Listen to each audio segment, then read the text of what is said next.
consumo nada mais é do que uma confirmação sociocultural que você executa na nossa sociedade, né? Então, em outras sociedades terão outras formas de você fazer essa confirmação. A gente é pelo consumo. Então, consumir é algo extremamente importante para as pessoas se colocarem socialmente no mundo, né? Então, o que você consome, o que você compra, o que você usa, né? Tudo isso é extremamente importante para construir quem é você na sociedade.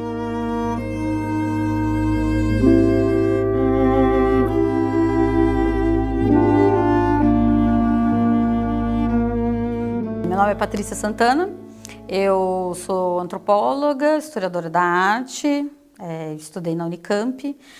Hoje eu tenho uma empresa de pesquisa de tendência e de pesquisa de comportamento do consumidor.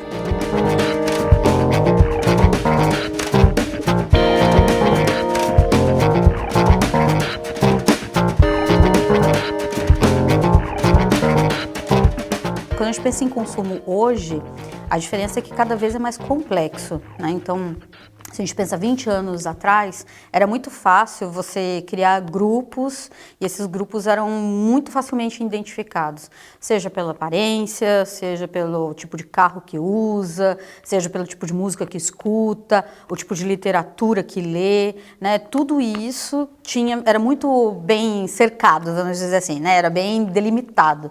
Quando a gente pensa hoje, não, hoje é extremamente mais complexo, né? Então as pessoas elas podem ter uma aparência e quando você conversa com elas você denota outros valores que não são aqueles que normalmente você identificaria.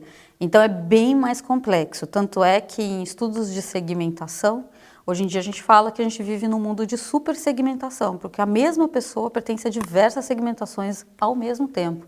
Ela não está se traindo, ela só é mais complexa, né? Ela pode expor essa complexidade dela. Talvez, antigamente, as pessoas até fossem complexas desse jeito, mas hoje elas podem expor isso de uma maneira mais clara pelo consumo, né? Então, o consumo é extremamente importante para isso, para mostrar quem a pessoa é. E hoje é difícil você mostrar quem você é, porque você tem muita informação e você tem muita abertura para falar também quem você é e por que você é.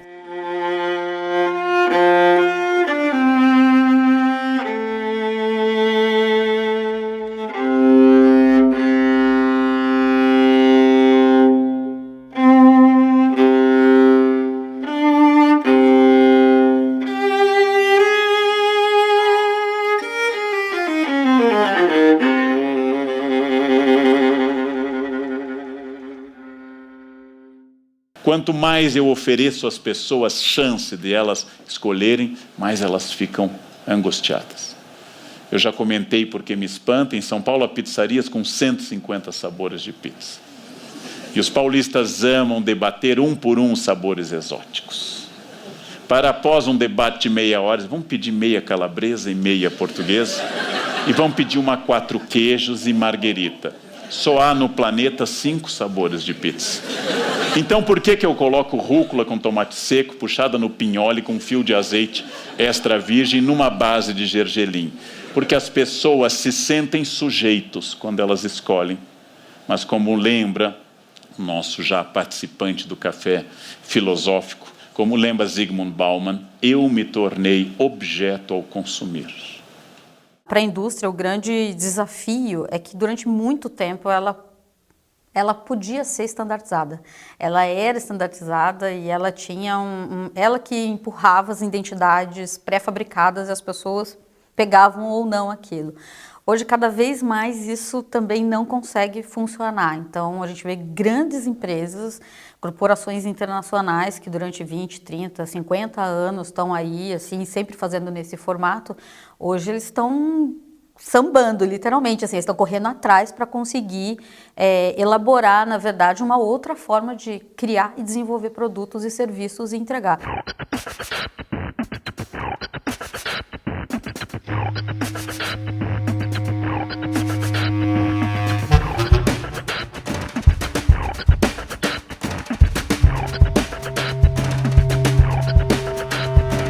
E eu era professor quando numa escola estadual de 2º grau os alunos conseguiram derrubar o uniforme no interior do Rio Grande do Sul.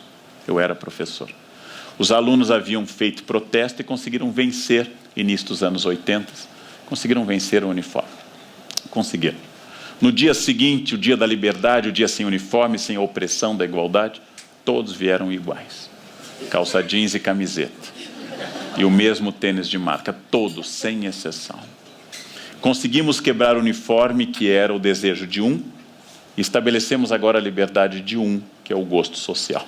Só que tem uma parte disso que é social. Tem a ver com educação, tem a ver com o país que você vive, com a região onde você vive, as cidades onde você morou, as pessoas com as quais você conviveu, o universo de trabalho com o qual você está envolvido. Então você vai o tempo inteiro, né, colocando camadas, na verdade, de significado, né, nesse universo que você está vivenciando. E aí não tem como a gente pensar que todo mundo vai reagir da mesma maneira frente aos objetos, mas basicamente tem um grosso dessas camadas que é meio contaminado um pelo outro, ou que é mesmo compartilhado. Uma sociedade é uma relação de termos sem relação. Uma construção, certo, de relações entre indivíduos que naturalmente não têm relações entre si.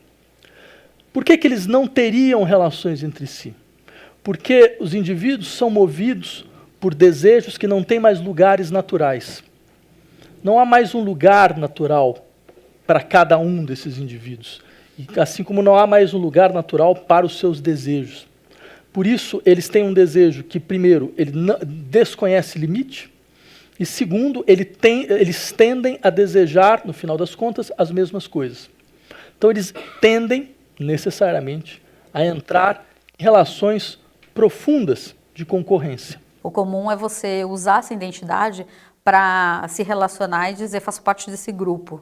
Né? Então isso é muito forte ainda, por mais que as pessoas achem e falem que não, né? Elas adoram falar que não, eu sou uma pessoa que me visto assim, me visto para mim. Você não se olha no espelho? Então, você está se julgando quando você olha no espelho. E quando esse olhar no espelho, ele é bastante desafiador, porque você não se olha como você mesmo no espelho. Na verdade, você está cruzando com você no meio da multidão, no meio da rua. E aí, quem é essa pessoa? Eu viraria o meu pescoço para prestar atenção nessa visual que a pessoa está propondo. Então é muito mais social, é muito mais de sentir de um grupo, sentir compreendido por pares do que qualquer outra coisa. Né? Então essa busca pelos pares também é algo que faz parte. Né? Então quando você fala de grupo de gosto, por exemplo, você está falando de um grupo de pessoas que compartilham uma série de valores, né? Compartilham coisas que elas falam assim, não é tão simples entender eu gostei ou não gostei.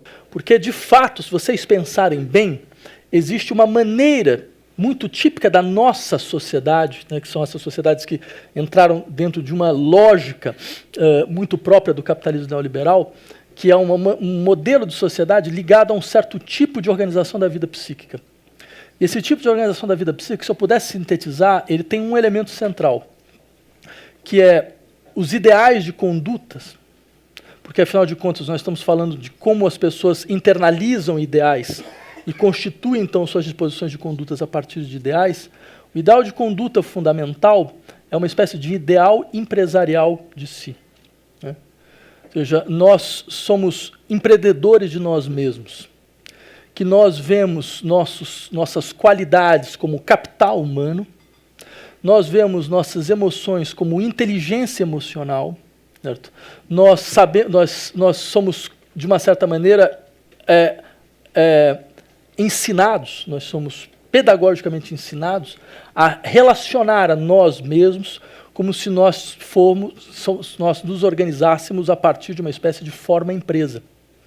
Nós somos empresários de nós mesmos, em larga medida. Não é à toa que a cada ano as siglas e os slogans das roupas crescem mais.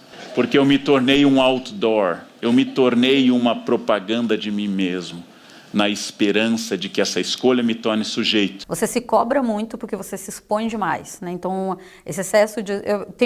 o que eu estou falando é basicamente a partir de contrastes de geração mesmo, né? Eu sou X, então, e quando eu vejo o Y e Z se comportando frente às redes sociais, a gente toma um certo susto, né? De justamente ser extremamente exposto, extremamente tudo que é feito é colocado. Então, desde a criança nasceu, ela já está sendo né, fotografada, ela tem Instagram próprio, vai crescendo com a criança, o Instagram, aí você fala assim, gente, mas a criança não sabe se ela quer ou não ser exposta dessa maneira, mas as pessoas querem consumir essas imagens. Se a mãe está fazendo isso, se o pai está fazendo isso, por um lado, e pode parecer meio assustador para gerações mais antigas, não sei como psicólogo acha isso, mas, né, como antropóloga, né, quando eu olho para essa ação, pode crer que tem gente que está consumindo a imagem, entendeu? E ela já tem vários likes, e ela já tem vários seguidores, né? E a gente tem, por exemplo, há pouco tempo, né, teve uma feira que é a Pitti Bimbo, que é uma feira muito importante de moda infantil que acontece em Florença. E eles têm um hall assim, de uns 10 influenciadores mirins mundiais, que são convidados a vir de vários lugares do mundo para estar ali, para ver a moda, né? Mas, assim, mas são crianças, né? O que eles... São os pais que estão sendo convidados, levam os filhos, e, né, é toda uma indústria da imagem mesmo, né? É da imagem no sentido mais conceitual mesmo, sabe? De construção de um sentido que as pessoas estão colocando ali e que vamos ver o que pega como consumidor, né? Então, e pega muito, assim, né? As pessoas querem consumir a vida das outras, a imagem que a vida das outras tem, né? Não é a vida delas, efetivamente, é a imagem da vida delas. Nós temos um medo fundamental dentro das sociedades neoliberais. É se você não for capaz de organizar sua vida no interior de uma racionalidade econômica, certo? Que é a forma fundamental da racionalidade. Se você não, nós digo organizar sua vida, não é só sua vida profissional. É sua vida profissional, sua vida afetiva, é sua vida, a vida das suas relações, sua vida com a sua empresa, com o Estado, com a sua escola, com as instituições que estão à sua volta. Todas elas devem obedecer a uma lógica empresarial, porque você as vê fundamentalmente como empresas, né? Nós vemos o Estado como uma empresa, né? Nós vemos as escolas como empresa. Isso é uma forma geral de organização da vida social. Você tem um modelo de racionalidade que vai se espraiando em todas as esferas da vida, né? Esse modelo de racionalidade, ele aparece como um modelo de sobrevivência. Se nós quisermos sobreviver, nós devemos saber aplicar a racionalidade econômica em todas as esferas da nossa vida, né? Em larga medida. Então, significa recusar a racionalidade econômica é, antes de mais nada, dar 2 passos em direção à morte social.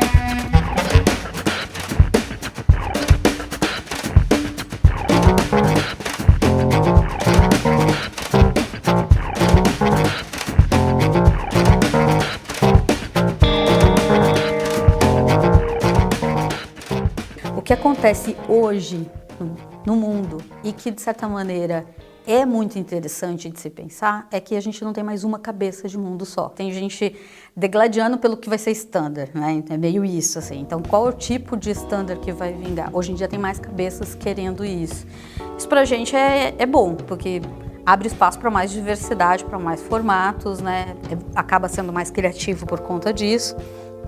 E você tem mais possibilidades de expor mais identidades, né? Que antes você tinha que adaptar a sua identidade para aquele formato, e agora você tem outro. Não gostei dessa, eu vou para o formato coreano. Tudo bem.